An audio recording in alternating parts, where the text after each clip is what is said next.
dari sekolah mana ini Muhammadiyah? Dari SMA Muhammadiyah. Muhammadiyah mana di SMA. Pondok? Iya, Kan juga dulu tuh di Muhammadiyah, tapi di Tomang.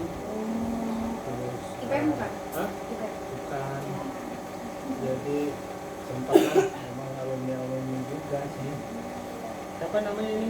Saya Dinar. Dinar, Alia. Alia, Haura.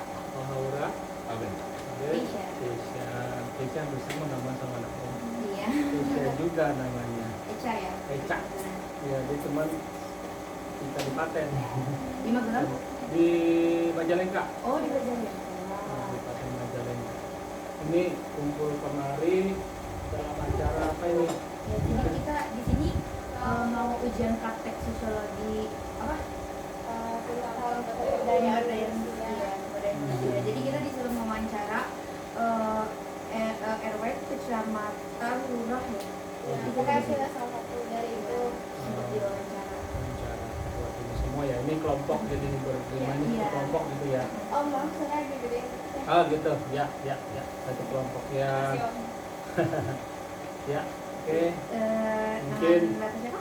dengan Bapak Fikran Syah Ade Dari RW mana? RW 09 Sanur. Siapa pertanyaan pertama? Aku. Iya, sudah. Mungkin soalnya Bapak udah dikirim ya? Soalnya sama Ya, Mama Papa baru dikirim kemarin, makanya saya baru baca, baru pulang semalam kerja. itu baru topik-topiknya. Ya. Mungkin pertanyaannya pasti berbeda, Pak. Oh gitu, monggo. Itu. Terima kasih Om jawab ya. Iya. Terima kasih ya, Om. Oke, untuk pertanyaan pertama, apakah Bapak melestarikan atau menyukai makanan khas daerah Bapak? Makanan khas daerah dari apa nih? Lebih spesifik dari daerah saya sendiri atau daerah mana ini? Dari daerah sini ya? Iya. Oh, Kayak daerah Tangerang. Tangerang. Oh ya. Saya suka seperti kayak itu ya. Laksa, toge. Saya suka. Pertanyaan kedua, permainan yang masih dimainkan anak zaman sekarang yang dulunya juga dimain anak zaman dahulu ada nggak? Maksudnya yang dulunya anak-anak main di sini. Oke, kalau di lingkungan sini permainan tradisional mungkin kurang ya, tapi pernah Om lihat sih di jalan tuh ada beberapa anak main dampu loh itu loh. Yang begitu begini dampu seperti itu ya. Ular tangga ya? Ular tangga. Bukan yang di kotak-kotak Tabrak gitu. meja, tabrak meja. Meja apa namanya kalau Iya, zaman tabrak meja. zaman Om dulu namanya dampu ya atau apa ya? Itu tradisional. Cuman anak-anak sekarang dia di lingkungan sini sih jarang aku lihat. Seperti itu. Jadi udah jarang ya yang main kayak tapak meja itu dulu. Sepenglihatan Om jarang. Mereka banyaknya main apa? Karena kita di lingkungan Sanur ini punya tempat olahraga yaitu basket ya. Jadi main basket, main bola. Itu aja yang Om lihat. Untuk main yang zaman dulu kan ada namanya tak benteng ya, lari-lari itu kurang sepertinya. Iya. Tapi masih banyak anak main di luar. Banyak. Kalau dilihat di sini banyak. Apa lagi? Lanjut ke Dina. Nah, Apa yang harus dilakukan oleh masyarakat agar tidak percaya begitu saja pada mitos? apa yang dilakukan oleh masyarakat tidak percaya dengan Iya, mitos. Oke, mitos itu sebenarnya adalah warisan nenek moyang ya. Mitos itu adalah suatu kebudayaan yang berlaku pada suatu orang atau suku yang turun temurun. Jadi pertanyaan apa yang dilakukan? Gimana? Apa yang dilakukan masyarakat agar tidak percaya begitu saja?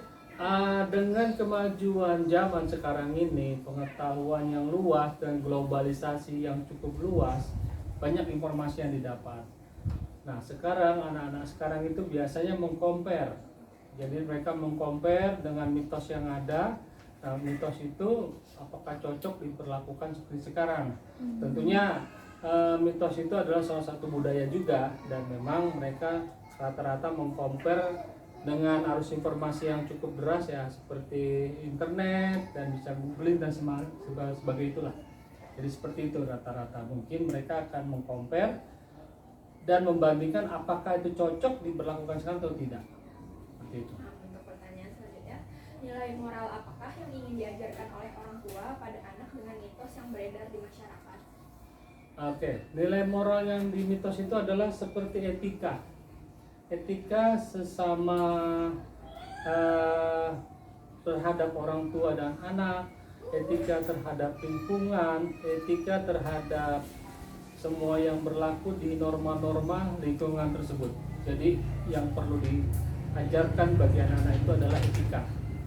Etika moral untuk terhadap orang tua, keluarga, dan lingkungan. Itu mungkin yang penting.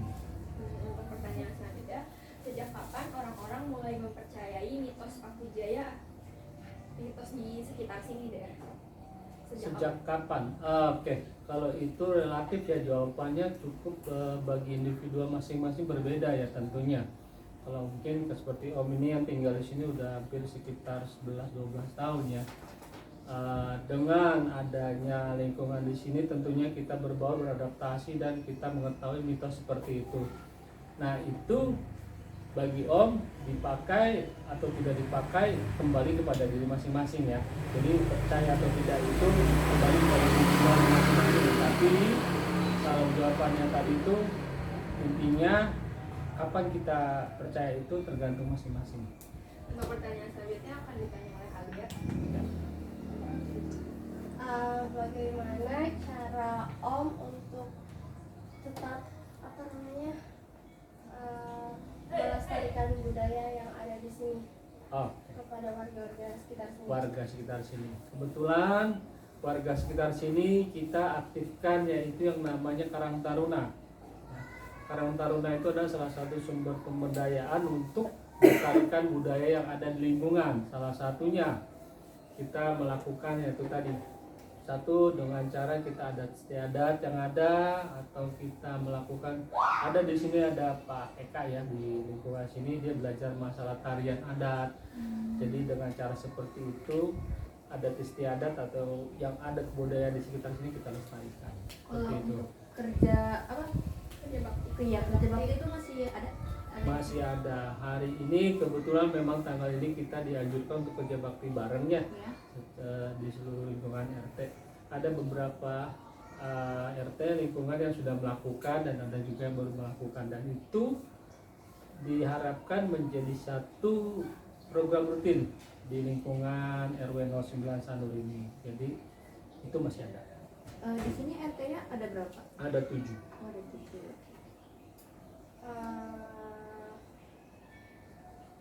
Apakah di daerah sini masih dapat subsidi dari pemerintah? Kalau misalkan dapat, itu subsidinya cara mengelolanya gimana? Terus untuk apa aja?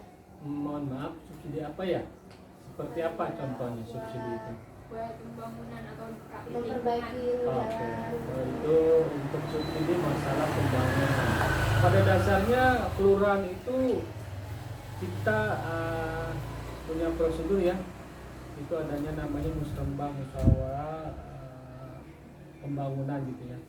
Kalau untuk subsidi secara langsung mungkin tidak sekarang, tapi mungkin perkembangan dengan yang ada seperti ini kita hanya merawat saja.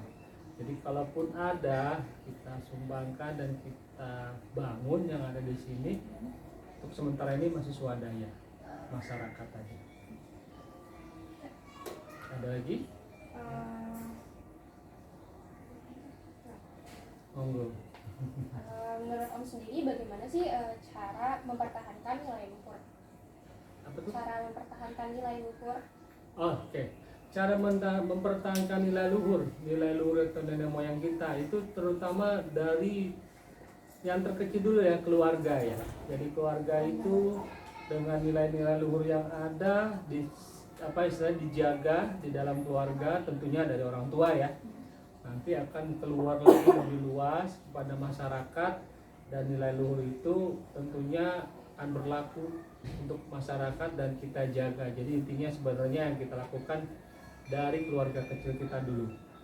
Jadi nilai luhur itu kita pakai seperti contoh, kalau orang Jawa dengan orang tua satu ngomongnya juga adabnya seperti apa. Nah itu yang kita pakai, dan nanti untuk keluarnya, untuk mempersatu masyarakat lingkungan sangat-sangat bagus.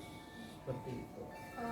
Kira-kira apa aja nilai luhur yang harus dipahami dan diamalkan di lingkungan masyarakat? Salah satunya adalah pemersatuan ya, persatuan ya. Intinya kita hidup bermasyarakat, bertetangga itu saling kenal. Intinya dengan saling berkenal itu saling mempersatukan kita. Kalau dalam kerukunan dan persatuan di dalam satu masyarakat itu tercipta, akan terjadi situasi yang nyaman dan aman. Jadi salah satunya itu kita persatuan yang kita adakan, gotong royong sesama warga. Kalau kita contoh yang tadi dibilang kerja bakti, atau kita ada kedukaan atau apa, kita sama-sama membantu. Jadi intinya seperti itu, mempererat salah satu lingkungan dengan warga, akhirnya tercipta lingkungan yang nyaman dan aman. Jadi kayak dengan sosialisasi gitu ya Kak? Ya, sosialisasi dan warga-warganya.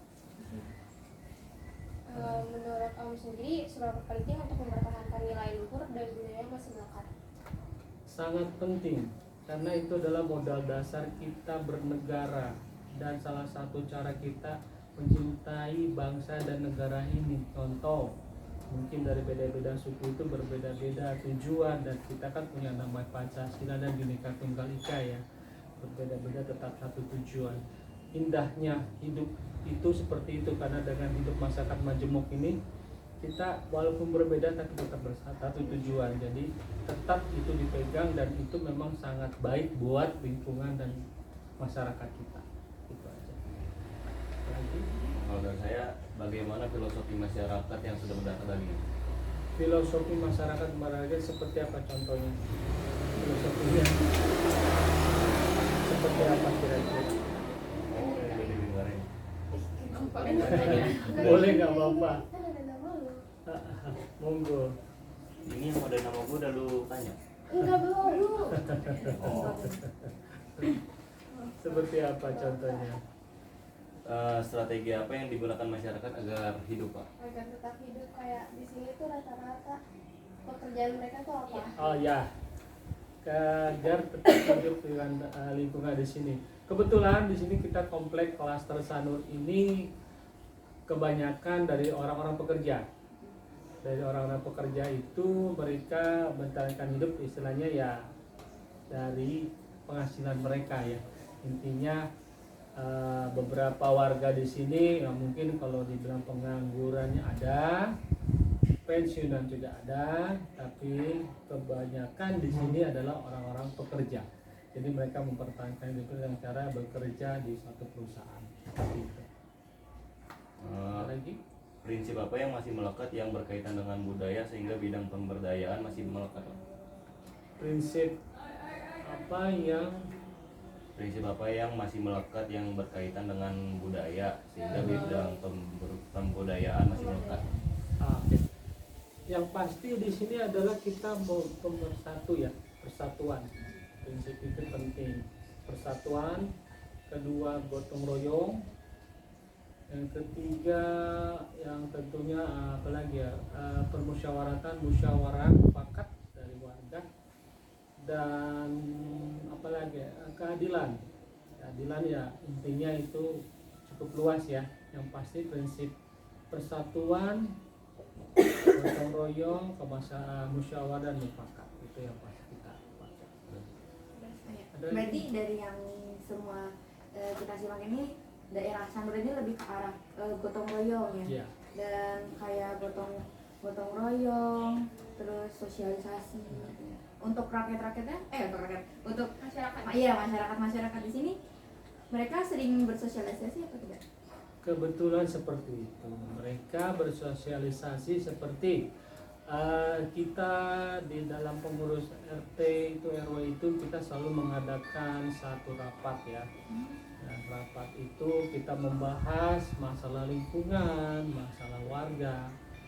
Sosialisasi kita pertama seperti itu di tingkat RT. Nanti di tingkat warga masyarakat kita punya namanya fasilitas umum, fasilitas sosial. Jadi kita manfaatkan yang namanya itu olahraga, anak-anaknya bisa berolahraga, dan kita ada juga salah satu program rutin yang seperti kita buat bazar. Dari situ kita masyarakat akan berkontribusi dan sama-sama bisa dimanfaatkan oleh orang banyak. Seperti itu. Jadi, cukup. Kayaknya cuma itu saja sih Pak. Terima Ya, kasih ya Pak. sama-sama. Waktunya Terima kasih. maaf agak mengganggu. Enggak, mudah-mudahan penjelasan saya dapat diterima. Amin. Seperti itu aja, dan kalian semua menjadi salah satu kader yang sangat baik. Amin. Karena memang kita ini perlu orang yang peduli dan mau.